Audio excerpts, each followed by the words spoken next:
Meghalaya New and Renewable Energy Development Agency (Mnreda) mynta ke sngi kelayo ban pynlong ye ke jingialang jingpynshai paidbah Halor ke Renewable Energy. Ia kini ke jingialang ke bala pelong hapoh Mecofed Hall haniu Nongstoin lawan banisya mynta degi khynnah skul ke thain Nongstoin nongialam shnong bat kiwei ryngkat ke jingiadon lang ke kong Elizabeth Kharjana District Project Officer bat uba Wahlang Junior Engineer ke Mnreda. Hakini ke jingialang lawan ban jingpynshai da armut kiri orang ba ki bekentup yo ba warba bat uba G.A Lyngdoh ki bala batai benya Halor ke solar energy biogas energy bat kiwei.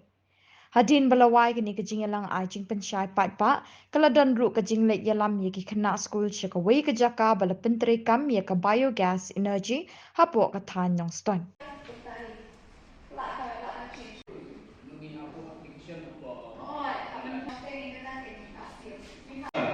Kebahagiaan binatang konvensional, konvensional kemakian khusus dalam energi, petrol, minyak, nih. Kiwei ini bercuti lagi dah. Ini apa kena oleh sini? Okey. Kinsai tu nak suki pas suki, jadi tu nak. Mnreda, kasni, kaba boleh mulai ni riew. Lalu kerana riew dan yang start batak lagi iashim ya kabar atau sni pertentangkan ada jingi ke bawah sni kawan dia